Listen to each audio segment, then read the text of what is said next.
Bienvenue sur De bouche à oreille, entretien avec un dentiste.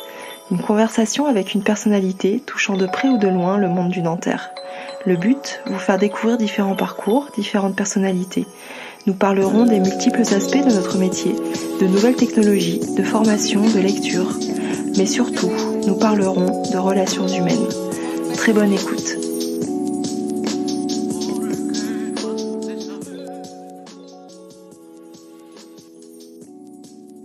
Aujourd'hui, je reçois le docteur Guillaume Gardant-Mollard. Avec Guillaume, nous avons parlé de formation initiale, de son attirance pour les neurosciences et la recherche, puis finalement de son parcours en omnipratique, de sa volonté de se perfectionner sans cesse. Il nous expliquera pourquoi il s'est orienté très tôt vers la prothèse, comment cela l'a conduit à se poser beaucoup de questions sur la gestion de l'occlusion au cours des réhabilitations prothétiques de grande étendue. Il nous raconte pourquoi, en 2013, il a eu besoin de créer son blog, The Dentalist, ce sentiment de liberté retrouvé grâce à l'écriture. Guillaume nous parlera également de l'importance de ne jamais oublier qu'avant tout nous soignons des individus et qu'aucune évolution technologique ne viendra remplacer l'écoute, l'empathie et la bienveillance. Guillaume, je suis vraiment ravie de te recevoir aujourd'hui pour le premier épisode de ce podcast. Je te remercie vraiment d'avoir accepté d'y participer. Pour te présenter à nos auditeurs, tu exerces en tant que chirurgien dentiste libéral. Dans ton exercice, tu t'occupes essentiellement de la gestion multidisciplinaire de cas complexes. Tu es aussi rédacteur de ton blog The Dentalist que tu as créé en 2013. Tu es auteur et conférencier, tu rédiges des articles pour les idées weblogs, de l'information dentaire et pour Dental Espace. J'ai rien oublié ? Non. Merci à toi Florence de cette invitation qui me fait très plaisir. Vu que j'inaugure, j'espère, une longue série de podcasts pour toi. Je trouve que l'idée est vraiment très intéressante et apportera, je pense, beaucoup d'informations et d'inspiration à tes auditeurs. Écoute, c'est ce que j'espère en tout cas. Alors, du coup, je voulais un petit peu revenir avec toi, mais brièvement sur le début de ton parcours. Le choix de médecine, c'était, c'est quelque chose que tu as voulu faire depuis longtemps. Ça t'est venu à quel moment ? Alors moi, je voulais faire médecine depuis tout petit.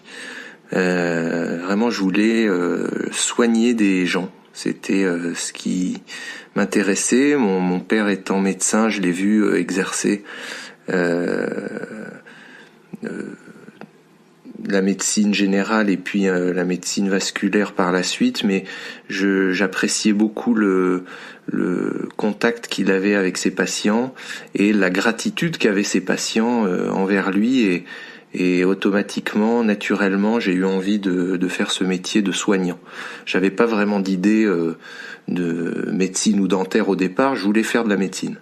Ouais. Donc après le choix de dentaire, ça a été pareil, ça a été un choix ou ça a été le hasard qui fait que t'as eu dentaire et que t'as poursuivi en dentaire ? Alors c'est à l'époque où on s'est connus, toi et moi, parce que t'as eu dentaire avant moi, et je vais être totalement franc, t'as beaucoup participé au choix de faire dentaire. Enfin, j'ai pas eu vraiment le choix. Mon classement a fait que j'avais dentaire, mais c'est toi qui, avant que je sois reçu au concours, m'a fait visiter la fac dentaire, etc., m'a montré ce que tu faisais, et j'y ai trouvé quand même beaucoup d'intérêt et d'avantages à faire ce métier par rapport à la médecine et le cursus habituel de la médecine.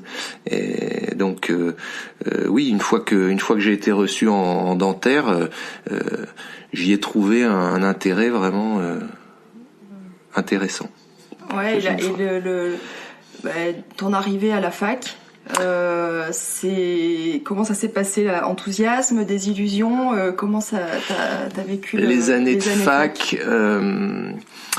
Les années de fac, c'est comme pour nous tous, ça a été de très bonnes années, plutôt festives et joyeuses. Pour ce qui est de l'enseignement, il faut apprendre un métier qui est quand même complexe, qui est difficile à appréhender dans sa réalisation, hein, c'est-à-dire que l'approche des patients, toute la panoplie des gestes techniques qu'on doit acquérir est difficile. L'enseignement a été ce qu'il était. Moi, j'ai eu la chance de faire l'expérience comparative de l'enseignement dans les pays anglo-saxons. J'ai participé à un programme Erasmus qui m'a envoyé quelques mois en Écosse à l'université de Dundee. Et là, j'ai pu voir quand même qu'il y avait une différence dans la manière dont les profs avaient... le rapport entre les profs et les étudiants était vraiment différent. C'est un vaste débat que de disserter sur l'enseignement en France, parce que ça va du primaire jusqu'au second, jusqu'à l'enseignement supérieur. On a appris un métier, mais c'est absolument pas en sortant de la fac avec un diplôme en poche qu'on sait réellement l'exercer. De toute manière, je pense que la médecine, c'est un domaine, c'est pas le seul, mais c'est un domaine dans lequel on n'arrête jamais d'apprendre et on n'a jamais fini d'apprendre. Ouais, je me souviens qu'on avait échangé sur Dundee à l'époque, parce que moi la fac, c'est pas quelque chose qui m'a transportée. Et effectivement, tu t'avais parlé de beaucoup plus de bienveillance, c'est-à-dire que l'élève qui est en difficulté, on va plutôt aller le chercher pour savoir ce qui se passe, essayer de désamorcer, de comprendre ses difficultés. Dans notre faculté à nous, c'était pas tout à fait comme ça que ça se passait, quoi. C'est vrai. C'est toujours une histoire de personnalité, mais pendant ces mois passés en Écosse, j'ai quand même pu remarquer que l'attitude globale des enseignants était différente. C'est-à-dire qu'il y a plus d'implication de la part de l'enseignant dans sa mission pédagogique. Acquérir des fonctions hospitalo-universitaires d'enseignants, c'est une chose, mais avoir les capacités pédagogiques de transmettre un savoir à des étudiants, c'en est une autre.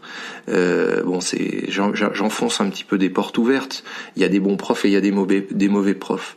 Mais ce que j'ai constaté quand même à l'étranger, c'était qu'il y avait effectivement un rapport beaucoup plus respectueux entre les professeurs et les étudiants qui est réciproque, parce que les enseignants font vraiment attention à montrer l'exemple dans leur attitude, dans leur rapport aux autres, qui automatiquement génère le respect de la part des étudiants. Alors, je veux pas dire qu'il n'y a pas de respect chez les étudiants français vis-à-vis des profs en fac en France, mais il y a des interrogations quand même à avoir quand on observe, quand on analyse le problème.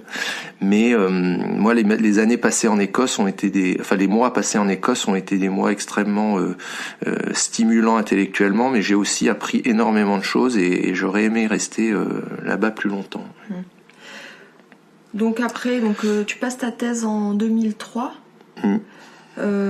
Tu sais un petit peu ce que tu veux, vers quoi tu veux t'orienter? Tu as déjà une idée de l'exercice que tu veux faire plus tard?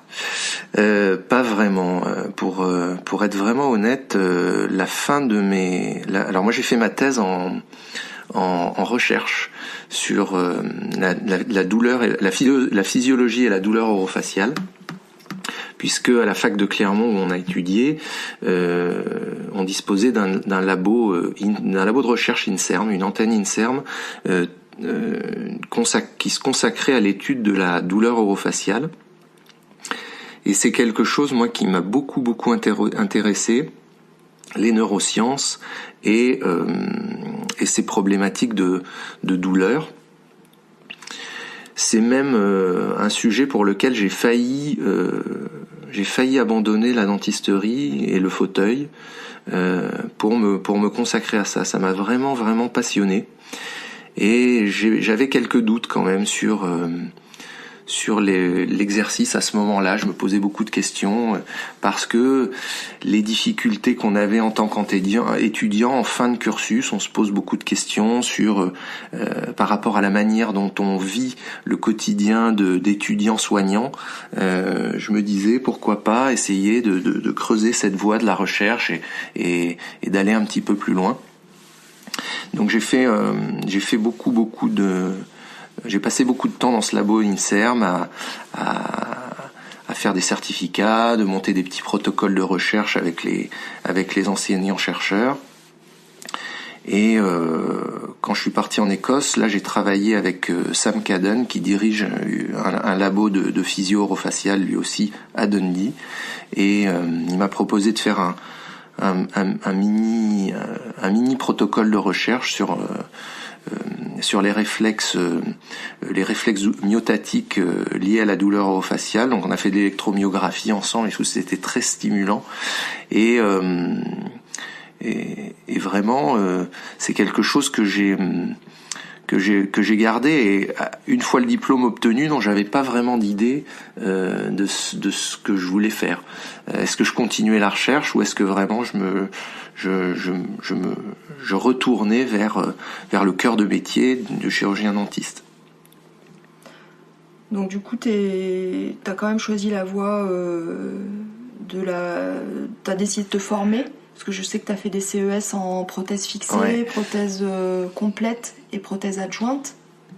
Alors c'était un moment où la recherche française allait très mal, et il fallait gagner son crouton, et donc j'ai décidé de revenir à la chirurgie dentaire, l'exercice libéral, pour pouvoir subvenir à mes besoins de jeunes adultes fraîchement diplômés, et donc je me suis réorienté vers le fauteuil, par des remplacements, des collaborations, ça et là, qui me permettaient de mettre le pied à l'étrier, comme on a tous fait. Mais je me suis pas lancé directement dans une création ou une association. J'avais besoin de me rassurer un petit peu vis-à-vis de mes capacités techniques, et rapidement j'ai ressenti les lacunes, enfin les limites, des limites de l'enseignement, de la formation initiale qu'on avait reçue. C'est-à-dire qu'il y avait plein de choses que j'étais censé savoir faire et que je me sentais pas à l'aise. Je ressentais le besoin de me former. Et la prothèse, ça a été le domaine dans lequel j'ai ressenti le plus grand besoin, parce que effectivement c'est quelque chose c'est une part de l'activité qui est importante. Ça finalise beaucoup des plans de traitement, et c'est souvent un investissement important pour les patients. Donc je voulais pouvoir proposer des traitements qui soient les plus performants possibles. Et donc je me suis inscrit à différents CES, enfin successivement les CES que j'ai fait de prothèses que j'ai fait à Garancières. Là m'ont permis non seulement de remettre à jour mes connaissances, mais aussi d'aller plus loin dans ces domaines-là. Donc prothèse fixée d'abord, ensuite la prothèse amovible partielle. C'était Serge Le Texier qui s'occupait de l'enseignement, et ensuite la prothèse complète avec Olivier Hu, où j'avais quasiment des cours particuliers. On était 2 inscrits au CES de prothèse complète. C'était dans les années 2003-2006, et ça a été très très formateur, parce que le CES, c'est un enseignement qui demande beaucoup d'implication personnelle. C'est-à-dire il faut aller au cours effectivement, mais il y a beaucoup de recherche personnelle. Il faut lire beaucoup, énormément, rechercher des articles, les lire pour s'imprégner de toute cette science et culture prothétique. Et ça m'a beaucoup stimulé, et j'y ai trouvé beaucoup d'intérêt. Et en parallèle de ces CES, tu t'étais attaché au service prothèse de Paris 7 ? Disons que j'allais au cours la matinée, et les profs étaient en manque d'assistants, attachés, etc. Et donc ils m'avaient proposé de préparer le concours de l'assistanat pour devenir assistant dans le service.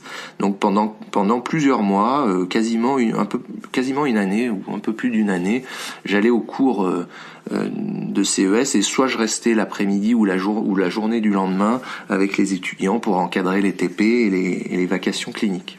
Ouais. Et là, passer de l'autre côté, ça t'a plu, ce côté justement transmission de savoir, pédagogie ? Oui. Moi, c'est quelque chose que j'aime faire, hein, transmettre, de voir les étudiants qui ont du mal. Ça me rappelait toujours moi les situations où en tant qu'étudiant j'avais des difficultés et j'ai toujours essayé d'être disponible pour eux, comme j'aurais aimé que quelqu'un le soit pour moi. Donc après, là, t'as commencé déjà à sentir que ton métier pouvait potentiellement te passionner, quoi, que c'était... Oui. Oui, c'est vraiment à ce moment-là que j'avais plus de regrets à hésiter entre une autre voie qui aurait pu être celle de la recherche et l'activité libérale. Là, vraiment, j'ai côtoyé des gens, des enseignants qui m'ont vraiment stimulé et qui m'ont pris sous leur aile quelque part et qui m'ont montré que il y avait vraiment dans l'excellence, dans la recherche de la qualité, et il y avait possibilité vraiment de s'épanouir et de trouver un intérêt certain. Mais oui, cette période-là, ça m'a vraiment remotivé dans l'exercice libéral. Et donc après, alors c'était quoi, 2006 par là, tu trouves une collaboration? Oui. En 2006, donc j'ai fait la connaissance de Thierry Degors, qui recherchait un collaborateur. Lui, c'est un praticien c'est un chirurgien implantaire. Enfin, c'est un praticien chez un chirurgien dentiste, mais qui est spécialisé en chirurgie implantaire, et il avait besoin d'un collaborateur puisque son activité allait s'orienter à ce moment-là de manière exclusive vers l'implantologie. Donc il avait besoin de quelqu'un qui pourrait se substituer à lui dans son activité d'omnipratique. Donc on a démarré une collaboration ensemble en 2006, et cette collaboration, elle a duré plus d'une dizaine d'années, puisqu'on avait une activité qui était très complémentaire, lui s'occupant essentiellement de chirurgie implantaire, mucogingivale, chirurgie buccale, et moi je m'occupais de tout le reste, c'est-à-dire de la prothèse évidemment, puisque c'est le domaine dans lequel j'avais été formé, s'occuper de la paro. Il avait une activité de paro qui était assez importante, donc j'ai hérité de tout ce pool de patients dont il fallait assurer le suivi et intégrer les nouveaux patients qui étaient adressés au cabinet pour de la paro spécifiquement, puis toute la partie restauratrice, l'endo, etc.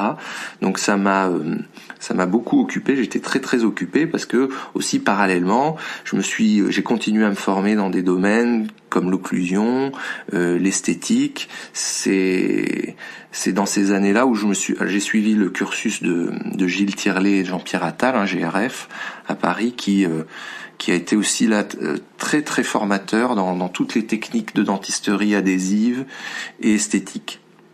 Donc ça m'a permis de rajouter des cordes à mon arc et puis d'acquérir les techniques modernes de la dentisterie actuelle.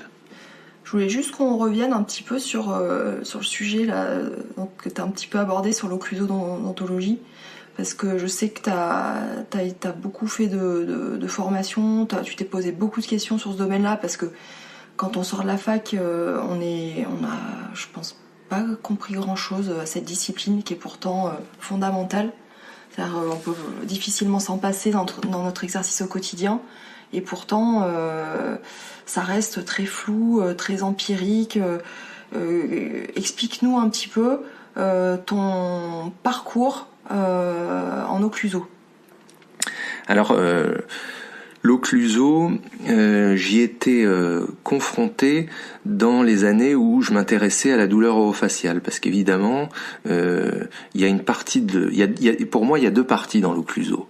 L'occluso, il y a l'occluso prothétique, c'est-à-dire que il y a l'aspect fonctionnel des restaurations prothétiques. Donc, comme je faisais de la prothèse et que je me formais en prothèse via les CES à Paris, j'étais confronté à des théories et à des concepts occlusoprothétique. Mais quand j'étais à la fac en recherche, et notamment avec le labo à l'INSERM, se posaient aussi des questions d'occlusion, mais d'occlusion dysfonction. C'est-à-dire de patients qui présentent des tableaux et des cliniques et des syndromes douloureux chroniques. Et donc, ces deux aspects-là me posaient effectivement beaucoup de questions, parce que comme je m'intéressais à la douleur, il fallait creuser un petit peu les aspects physiologiques de l'appareil masticatoire et physiopathologiques de la douleur, du processus, du mécanisme douloureux en lui-même. Et ça, c'est très très vaste et c'est très intéressant.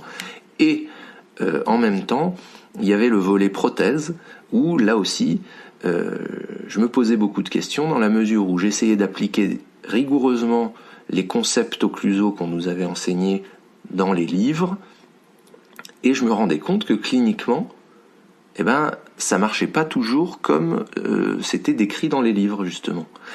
Et donc là, je me disais, il y a quelque chose qui me manque, il faut que j'aille un petit peu plus loin. Et c'est à ce moment-là où je me suis beaucoup intéressé à l'occlusion, en recherchant des réponses à mes questions. Donc j'ai commencé à fréquenter le CNO, c'est-à-dire le Collège national d'occluso-odontologie,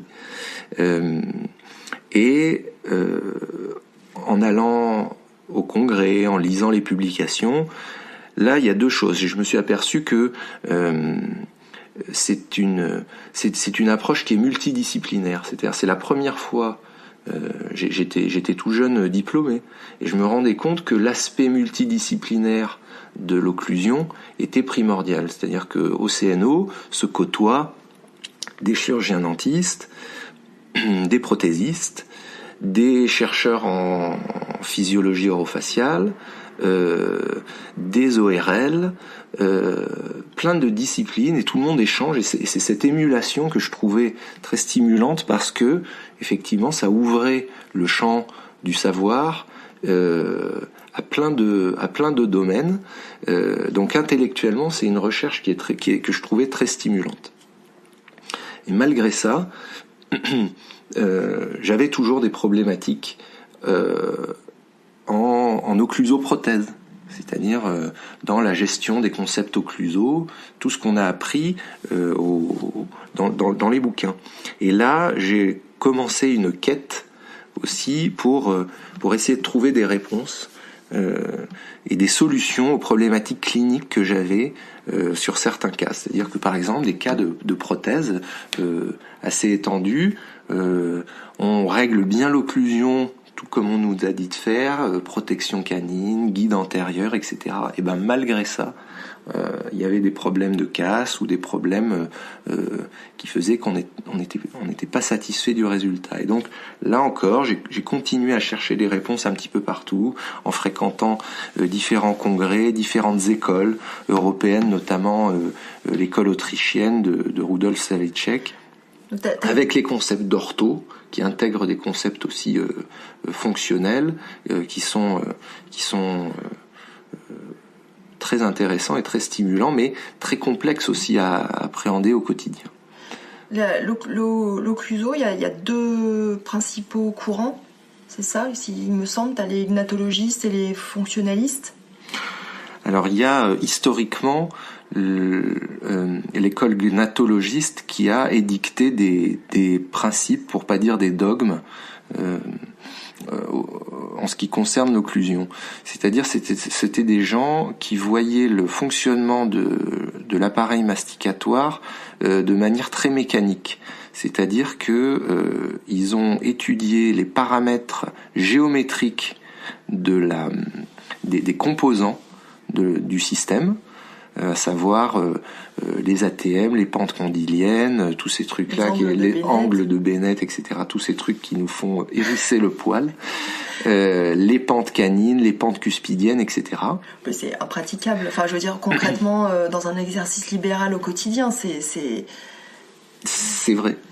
c'est très difficile et la recherche actuelle montre que ça n'est pas pertinent, ces concepts-là. C'est-à-dire que programmer un articulateur avec tous les paramètres condyliens, cuspidiens, etc. ne garantit pas le succès fonctionnel à long terme. Donc il y a une autre école qui voyait les choses différemment et qu'on a appelée l'école fonctionnaliste, qui eux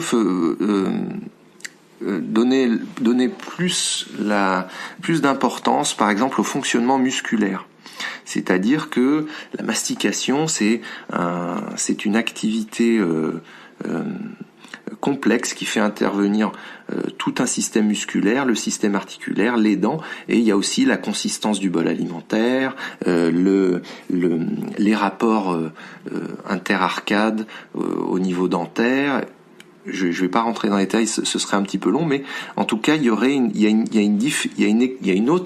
une autre voie possible dans la manière dont on peut mener les traitements occlusaux, et ça je l'ai découvert un petit peu plus tard avec des gens comme Jean Monod qui exerçait à Tours, qui ont été les premiers à proposer une vision plus simple, ça veut pas dire simpliste, mais en tout cas plus basée sur l'observation clinique et sur des concepts plus simples et donc plus faciles à mettre en œuvre. Et c'est ça qui m'a intéressé. Et peut-être plus rassurant aussi. Bon, c'est vrai que ça ferait presque l'objet d'un sujet à part entière, hein, l'occluso. Donc on y reviendra peut-être dans un autre podcast. Après, donc en parallèle, oui, en 2013, donc toujours au sein donc t'es toujours collaborateur chez Thierry, tu décides de créer un blog, The Dentalist. Et qu'est-ce qui t'a motivé à le faire ? Qu'est-ce qui t'a donné envie de créer ce blog ? Alors, ce projet, il est né d'un fort besoin de liberté. Alors, c'est un peu paradoxal parce qu'on est censé exercer un métier par définition libéral, mais j'apprends rien à personne en disant, je pense pas pouvoir être contesté en disant que la part de liberté qu'on a dans notre exercice subit une érosion très lente et très progressive,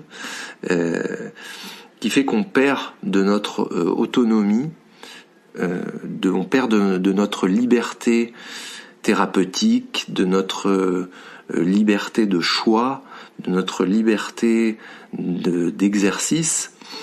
Et à un moment, à cette période-là, j'ai eu une sorte de crise existentielle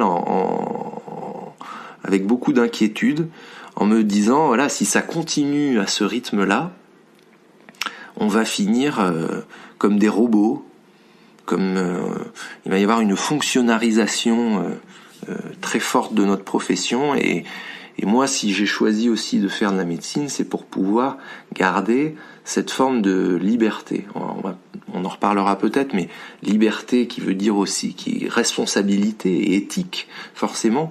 Mais je m'inquiétais beaucoup et j'ai eu besoin de trouver un espace de liberté dans mon métier qui me permettrait de m'exprimer, là, pour le coup, de manière totalement libre et j'ai trouvé ce moyen-là. Alors, moi, j'ai toujours été attiré par l'écriture. Déjà dans les années de fac, avec mon complice Simon Inger, on écrivait le journal de la fac, et c'était des petites chroniques. Alors, c'était sur un ton beaucoup plus léger, mais c'était quelque chose qu'on avait à cœur à faire parce qu'on avait une totale liberté. Et en ayant l'idée de ce blog, mon idée était de proposer du contenu à mes confrères ou aux étudiants en cours de formation, tel que j'aurais aimé moi personnellement le trouver à l'époque où j'étais à la fac ou à l'époque où je commençais mon exercice, c'est-à-dire fraîchement diplômé. Donc l'idée était de transmettre mes réflexions des cas cliniques, des idées, de partager ces idées-là et de les soumettre à la communauté qui la lirait et de pouvoir échanger à ce sujet. Donc ça a démarré en 2013 et j'avais une frénésie d'écriture, c'est-à-dire que je me jetais à corps perdu là-dedans parce que j'y trouvais vraiment beaucoup de satisfaction personnelle à pouvoir mettre en forme des idées, de les synthétiser pour que ce soit mis en forme de manière plaisante, lisible, facilement sur Internet, des articles courts. Et ça m'a permis de continuer à me tenir au courant de l'actualité de la médecine bucco-dentaire, le matériel, les concepts, et j'ai décidé d'aborder les choses sous 3 volets, c'est-à-dire qu'il y a le volet clinique dans le blog évidemment, donc ce sont des cas cliniques ou tout ce qui touche vraiment l'exercice pur et dur de la chirurgie dentaire. Il y a le volet communication. Alors s'inscrit dans ce volet-là beaucoup d'articles qui traitent des relations humaines qu'on a soit avec nos patients, soit avec nos collaborateurs, prothésistes, assistantes. C'est la vie du cabinet en fait, quelque part. Et donc là-dedans, il y a beaucoup d'articles qui traitent de la communication. Et puis un dernier volet qui est un aspect plus philosophique des choses, parce que je trouve que c'est quelque chose qui manque un petit peu dans l'exercice de notre métier et peut-être de la médecine en général, c'est l'aspect philosophique des choses. Alors ça peut paraître pompeux en le disant, mais la médecine ça reste une science humaine et il faut pas que les médecins perdent de vue un certain nombre de concepts philosophiques qui sont, je pense, des garde-fous vis-à-vis de certaines dérives ou certains errements de la médecine dans lesquels on peut très facilement tomber. Donc ces réflexions-là sont issues de lectures ou de réflexions personnelles et j'ai voulu les partager par l'intermédiaire du blog de Dentaliste. Oui, c'est vrai que moi je suis du coup ton blog depuis le début et c'est vrai que ce qui est vraiment agréable, c'est que on sort un peu quand même de la technicité, même si tu as tes articles cliniques sont très pratiques, c'est-à-dire qu'on est vraiment dans quelque chose de simplifié et qu'on va pouvoir appliquer. Donc ça, je trouve que ça se démarque beaucoup de ce qu'on peut voir sur Internet. D'ailleurs, je suis pas sûre qu'il y ait beaucoup d'autres blogs dans le genre du tien. C'est un petit peu unique. Et puis c'est vrai que ce côté humain qui ressort et qui moi me tient beaucoup à cœur. Je suis comme toi, j'ai la même sensation et c'est vrai qu'il faut se battre pour garder cet état d'esprit. Et se rapprocher un peu plus de l'humain, quoi. Parce que la technologie évolue et il faut pas oublier que, oui, au cœur du problème, il y a quand même un individu avec son passé, avec ses souffrances, enfin... Totalement d'accord. Hein. Moi, c'est quelque chose que j'ai constaté assez rapidement, c'est que au sein de notre profession, la performance technique est primordiale. Dans le sens où on est des chirurgiens, on a été formés pour opérer, et donc l'acte et la technicité de l'acte prévalent. Et on a tort, je pense, de ne se soucier que de ça. Parce que c'est notre point de vue de chirurgien. Mais il faut pas perdre de vue que le patient, lui, qui est installé sur notre fauteuil, la technicité de l'acte, ça passe au second plan pour lui. C'est-à-dire qu'il y a un aspect relationnel, communicationnel et qu'il faut pas négliger du tout, parce que pour le patient, il faut se mettre un petit peu à sa place. C'est pas ça l'important.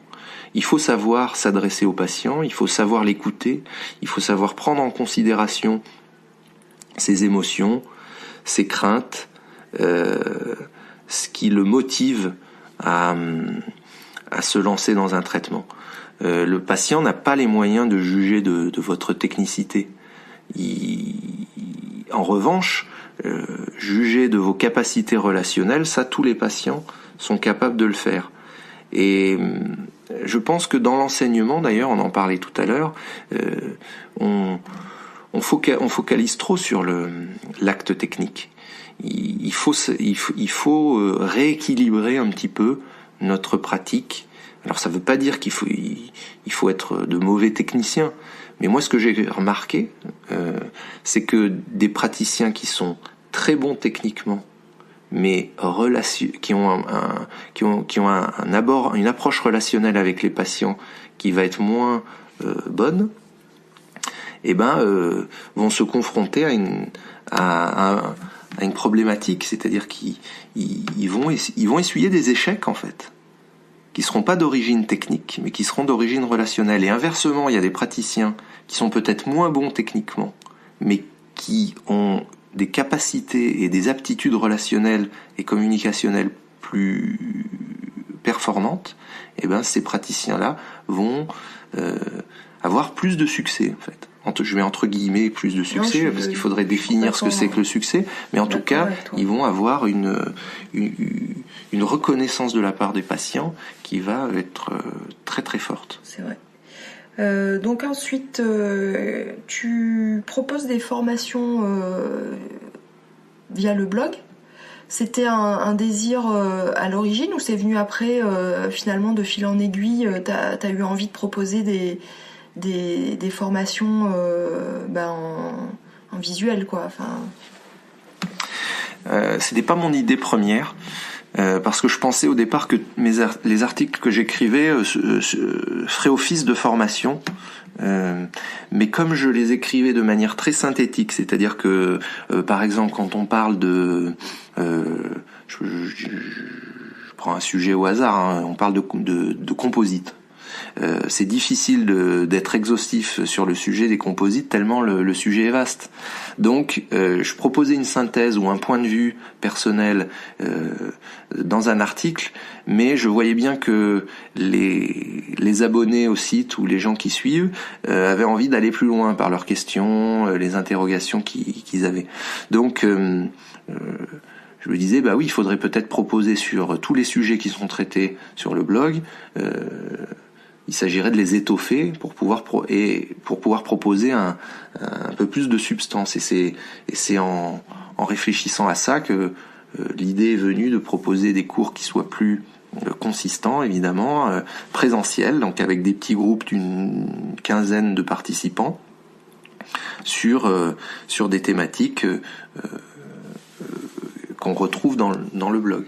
Donc c'est là que j'ai commencé à faire les premiers séminaires sur le plan de traitement, parce que c'est quelque chose qui m'intéresse beaucoup, et d'autres formations sont en train de voir le jour sur la prothèse implantaire, sur l'occlusion, sur la communication, et c'est très stimulant de pouvoir partager les choses et d'aller dans le fond des choses là pour le coup. Ouais, donc ta formation, la première formation que j'ai faite et que j'ai adorée là sur le traitement global.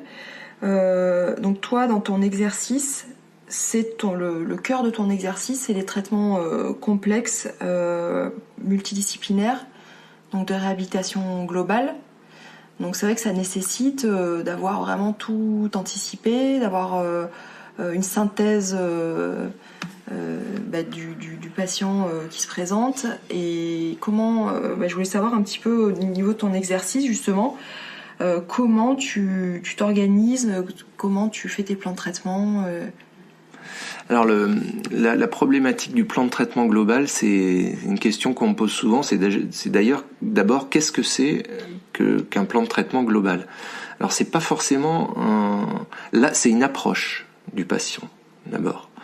C'est une approche qui est différente de l'approche classique qu'on pourrait dire ponctuelle ou symptomatologique. C'est-à-dire qu'on va nous, on a été formés à résoudre un problème ponctuel pour lequel le patient vient nous consulter. On règle le problème et terminé. L'approche globale, elle est différente dans le sens où il faut analyser les choses sous différents aspects. Alors, un plan de traitement global, c'est pas forcément un plan de traitement complexe. C'est-à-dire qu'un patient même simple, enfin un cas simple, on peut l'aborder sous l'angle de l'approche globale, et le but est d'obtenir un résultat qui soit le plus pérenne possible. C'est-à-dire faire en sorte que le patient il ait le moins besoin de soins une fois le traitement réalisé. C'est-à-dire qu'on a remonté le fil de tous les symptômes qu'on pouvait observer jusqu'à leurs origines, c'est-à-dire qu'on recherche la racine des problèmes, la cause primaire de tous les problèmes que l'on constate chez un patient donné. On agit sur la cause de ces problèmes, et normalement, donc c'est un traitement étiologique. Normalement, si le patient suit le traitement comme il faut et suit les conseils qui lui sont prodigués pour l'avenir, le patient n'a plus à le revoir que pour des contrôles de vérification où on se rend compte que tout va bien. Le plan de traitement global par excellence, c'est le traitement d'orthodontie par exemple. Les orthodontistes sont des praticiens qui exercent de manière globale, dans le sens où ils doivent se soucier de certes déplacer les dents pour reconstruire l'occlusion et l'esthétique. Donc il y a l'aspect occlusion, il y a l'aspect esthétique. Ils doivent se soucier du parodonte du patient parce que les mouvements dentaires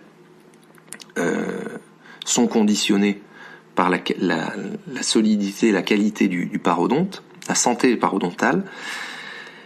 Et on peut rajouter l'aspect restaurateur, c'est-à-dire faire en sorte que les organes dentaires soient préservés, protégés le plus longtemps possible. Donc l'approche globale, moi telle que je la pratique, elle change beaucoup de choses par rapport, c'est sûr que ça change beaucoup de choses dans l'exercice par rapport à l'approche symptomatique pour laquelle on a été formé. Donc ça demande en fait plus de temps pour répondre à ta question, comment je m'organise et enfin comment ça se passe. Moi je me considère pas comme un spécialiste, mais dans la mesure où j'ai un background qui est très multidisciplinaire, par l'occlusion, la recherche, la douleur orofaciale, etc., j'ai été amené à réfléchir de manière transversale, c'est-à-dire d'intégrer des notions de différentes disciplines. Et c'est en ça aussi que il faut que les médecins, les chirurgiens, toutes les professions médicales soient ouvertes aux autres disciplines. On peut pas s'emprisonner dans une spécialité, c'est une erreur je pense, parce qu'il faut comprendre que la prise en charge elle est multidisciplinaire. Alors soit on est suffisamment formé à différentes disciplines pour pouvoir prendre en charge les patients nous-mêmes, ou bien savoir vers qui, quand et vers qui et pourquoi vers qui il faut adresser le patient. Et ça c'est un gros travail personnel. Donc les patients qui se présentent à moi, j'essaie toujours de les analyser de manière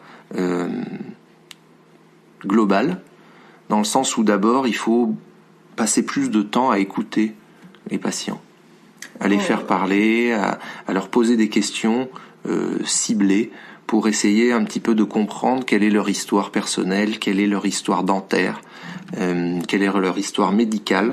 Déjà, il faut déjà intégrer ces éléments-là avant même d'avoir examiné le patient sur le fauteuil. Avant même qu'il ait ouvert la bouche, il faut déjà qu'on ait une petite idée de la situation qu'on va rencontrer et de la personne en fait qu'on a en face de soi.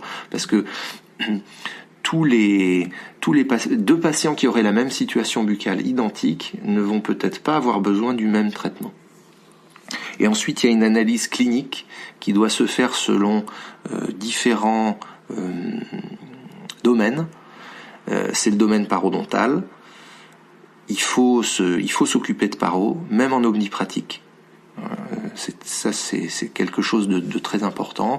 Il y a l'aspect dentaire, c'est-à-dire est-ce que les dents sont en bonne santé, les tissus dentaires sont en bonne santé, comment est-ce que on va faire en sorte de les préserver ou le cas échéant de les réparer. Il y a l'aspect fonctionnel et ça c'est l'occlusion qui rentre en ligne de compte, c'est de faire en sorte que le patient, une fois que le traitement est réalisé, il puisse manger correctement et que la mastication n'ait pas d'effet délétère sur les restaurations. Donc là, on rejoint le volet occlusion, occluso.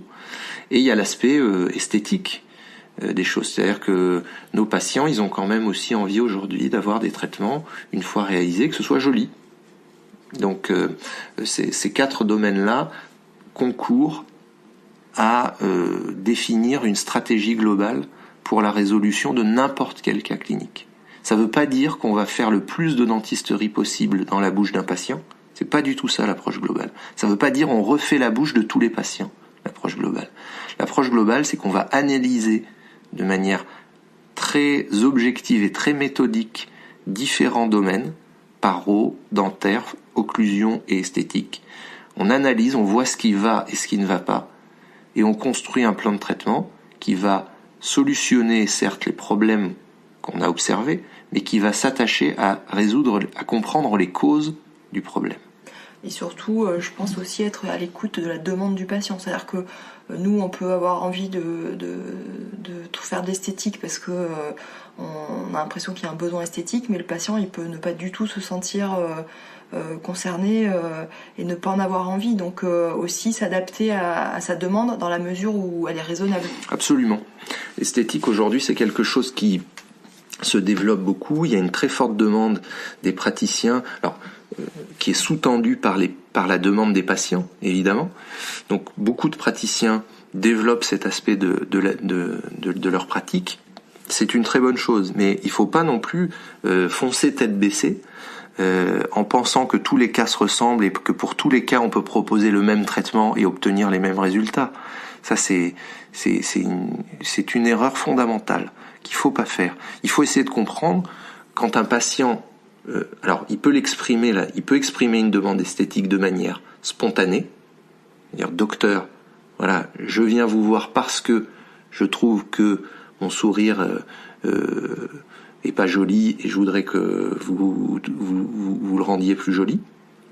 Ça peut être une demande implicite et que, alors là pour le coup c'est à nous de détecter ça. Et de faire s'exprimer le patient à ce sujet-là. Ça, faut le faire en amont.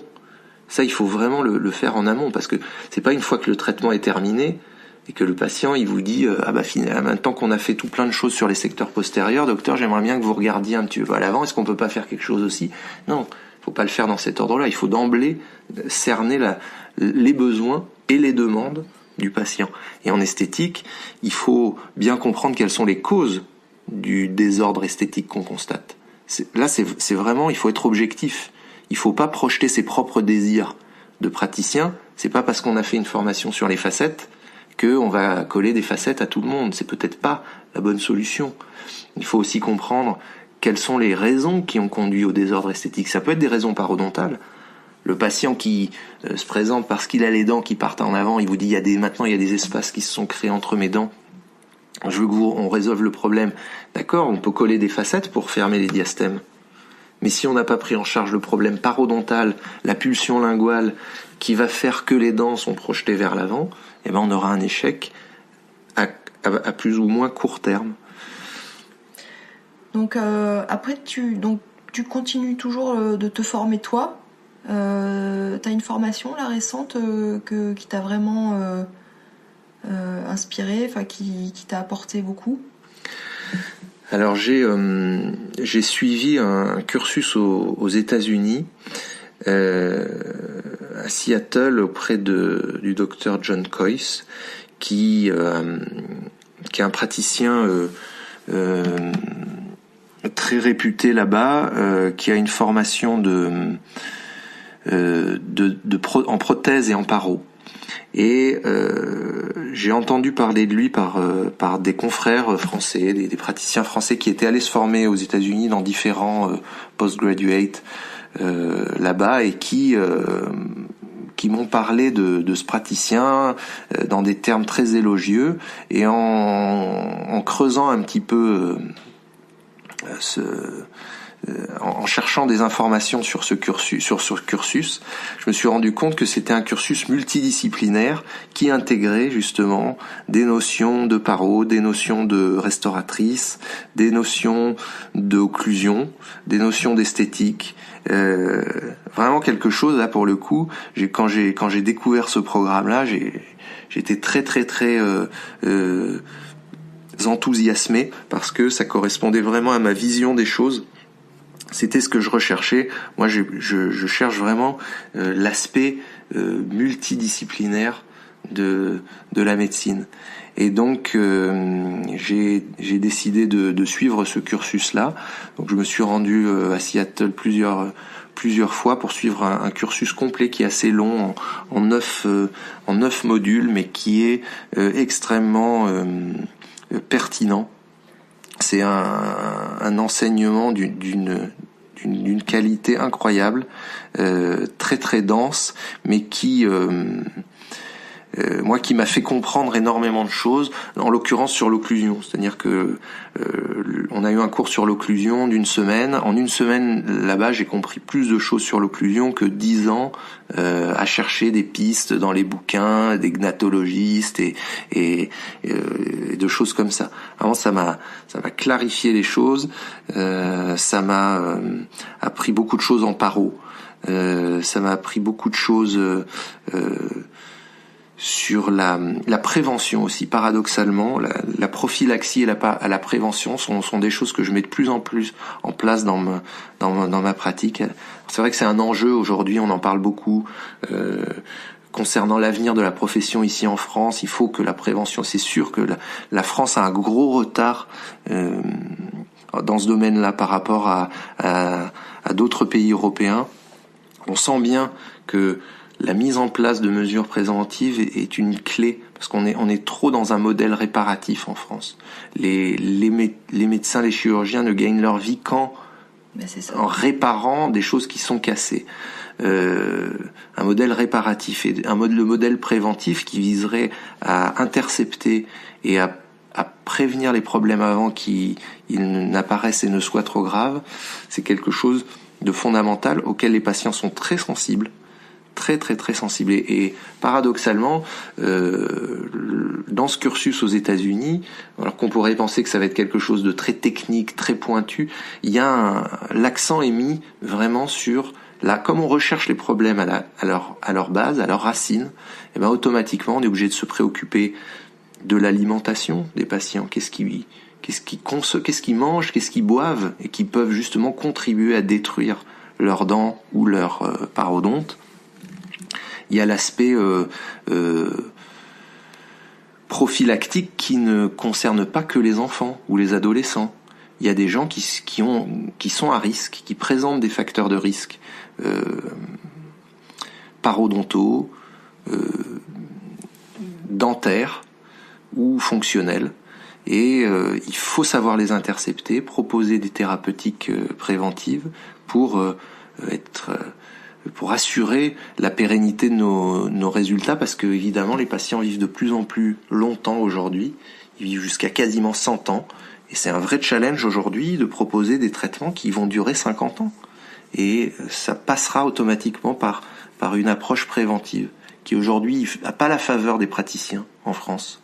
C'est la prévention et la prophylaxie, c'est pas quelque chose qui est très excitant comparé aux greffes de sinus, aux super érogés, etc.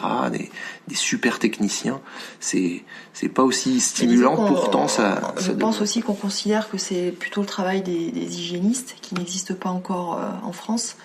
Et du coup, c'est chanté, mais c'est vrai que c'est une erreur, parce que c'est très satisfaisant, et pour le praticien et pour le patient, d'arriver à un stade où tout est stabilisé parce que l'élimination de la plaque se fait correctement, et que donc c'est vrai que c'est gratifiant, mais c'est très chronophage, et je pense qu'il y a pas mal de praticiens qui peut-être n'ont pas envie de consacrer ce temps à cette étape-là. Alors qu'il y a un double avantage en fait.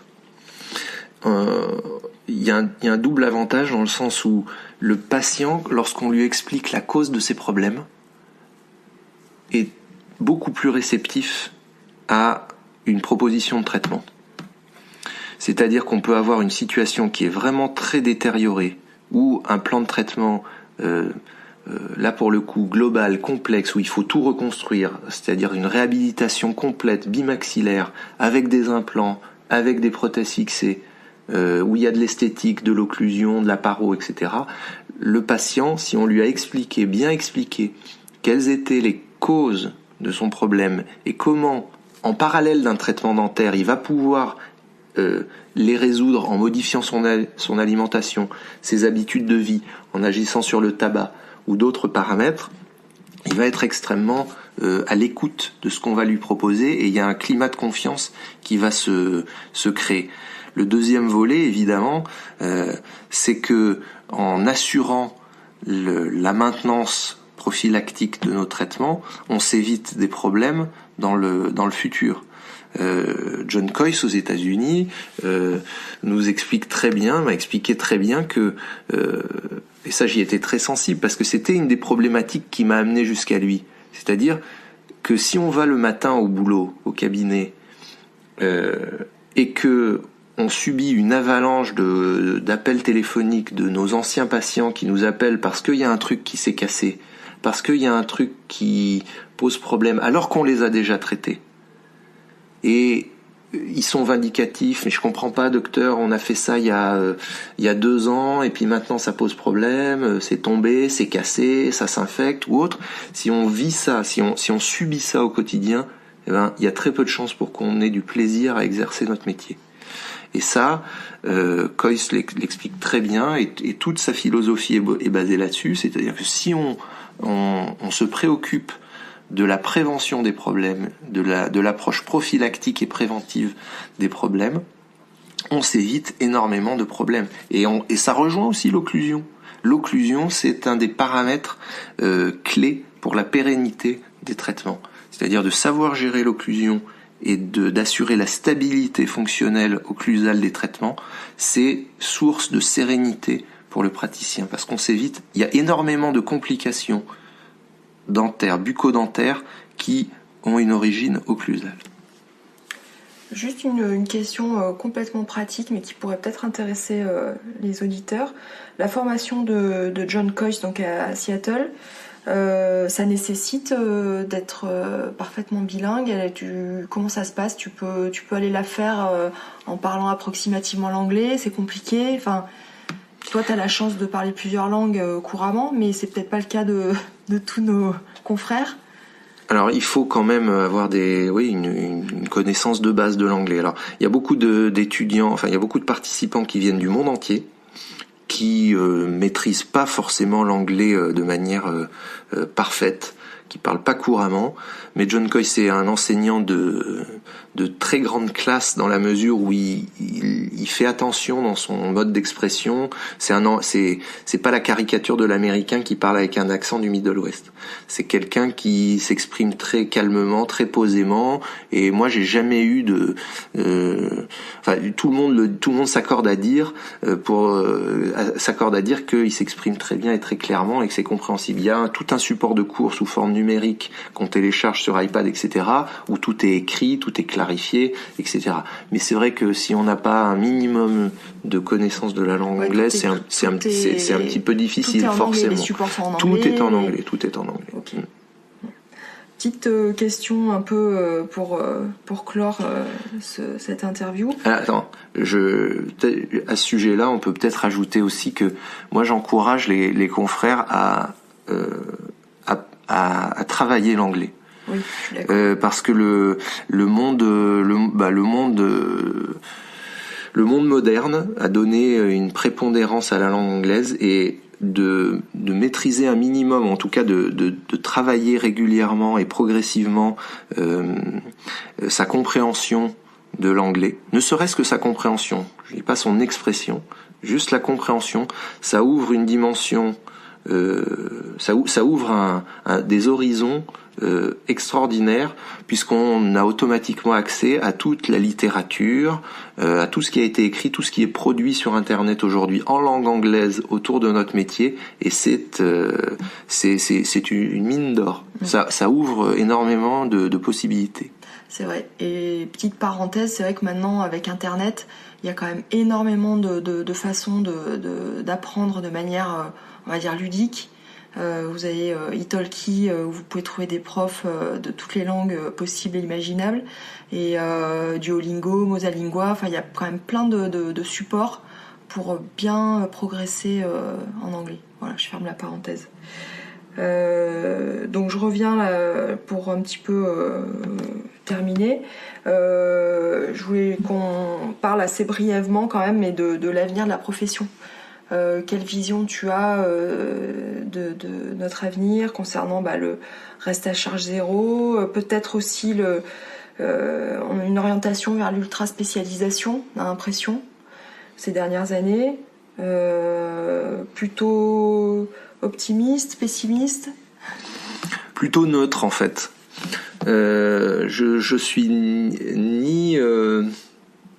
ni pessimiste dans le sens où peuvent l'être certains. C'est-à-dire, ça sert à rien de dresser un tableau apocalyptique.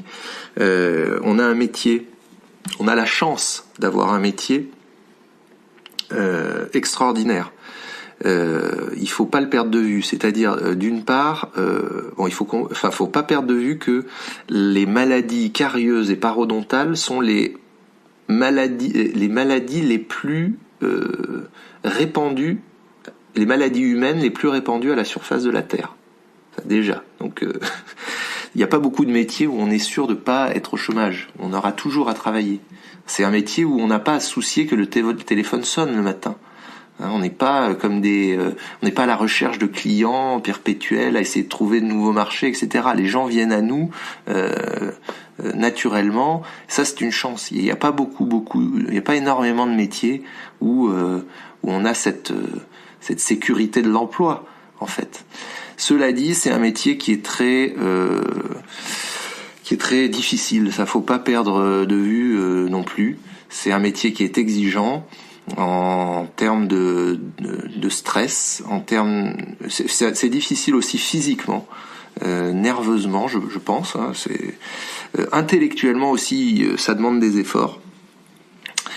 Est-ce que ça me rend optimiste? Pas forcément non plus, parce que c'est vrai, moi ce que j'observe depuis une quinzaine d'années qu'on exerce, c'est l'influence croissante des organismes sociaux, en fait. Alors, la préoccupation est légitime, ok, mais on risque de perdre, sous l'influence de la sécurité sociale, de l'État ou des complémentaires santé, c'est-à-dire d'organismes privés, on risque fortement de perdre de notre liberté thérapeutique, de notre liberté de prescription, de notre indépendance professionnelle. Et ça, je pense que l'indépendance en médecine, c'est quelque chose de fondamental. Le monde moderne a tendance à oublier que ce sont les médecins qui savent le mieux faire la médecine, pas les administrateurs assis dans des bureaux. Il faut pas confier. C'est un risque de confier l'organisation des soins et leur réalisation à des gens qui n'ont jamais soigné. Il faut savoir ce que c'est que de soigner pour pouvoir prétendre dire aux autres comment faire. Et en ce sens, c'est peut-être ça qui m'inquiète le plus, c'est l'influence croissante de gens qui ne sont pas médecins, qui ne soignent pas et qui voudraient dire aux soignants comment il faut faire. Donc là, il y a une résistance, je pense, à opposer à ces tendances. Il faut être vigilant et il faut défendre bec et ongle notre indépendance et notre liberté. Ça implique, comme je disais tout à l'heure, beaucoup de responsabilité, beaucoup d'éthique. Oui, ce sont des thèmes sur lesquels je réfléchis. J'ai écrit beaucoup d'articles sur le dentaliste à ce sujet-là. Mais il faut qu'on soit exemplaire parce que les patients ont confiance en nous. Et on doit être digne de cette confiance. Et on doit vraiment la préserver. au maximum. Très bien, je suis complètement d'accord avec toi. Question finale, est-ce que tu aurais des lectures, des livres à conseiller à nos auditeurs peut-être, qui t'ont influencé ou qui t'ont beaucoup appris ? Oui, alors il faut lire.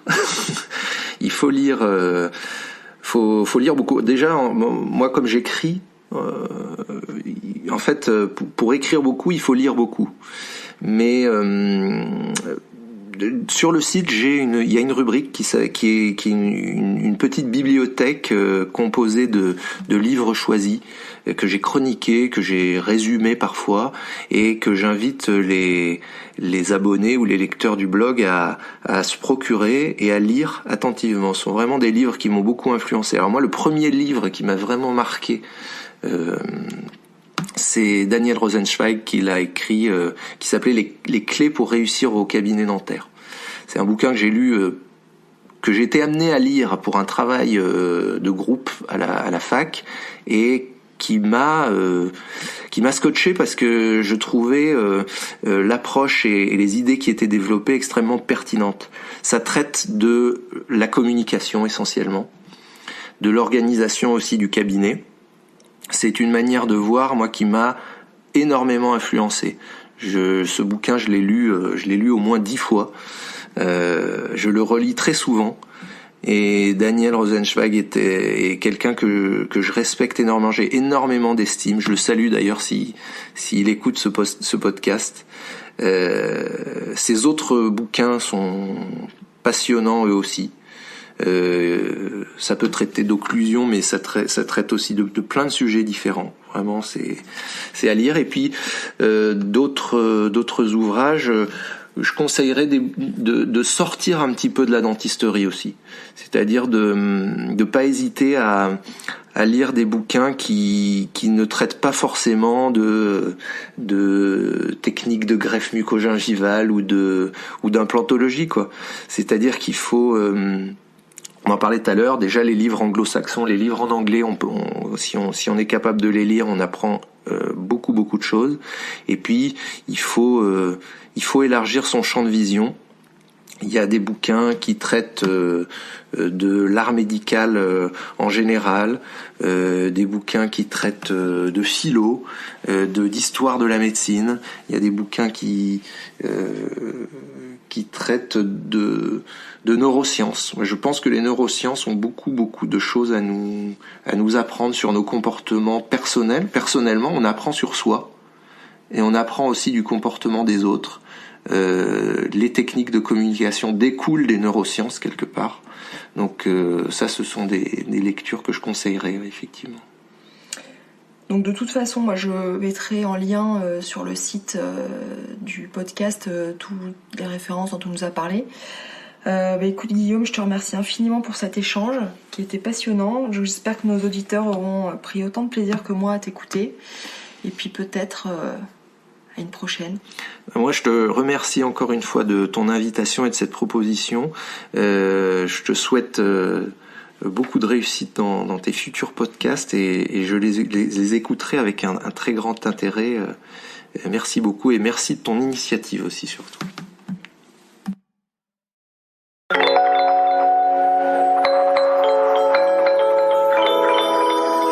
Si vous avez aimé ce podcast, le mieux est de nous le dire avec des étoiles, 5 de préférence sur iTunes. Vous pouvez aussi suivre le podcast sur des réseaux sociaux, de bouche à oreille entretien avec un dentiste sur Instagram, Facebook, LinkedIn.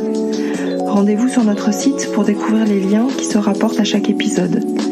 Et pour ne rater aucun épisode, pensez à vous abonner à notre newsletter. À très vite.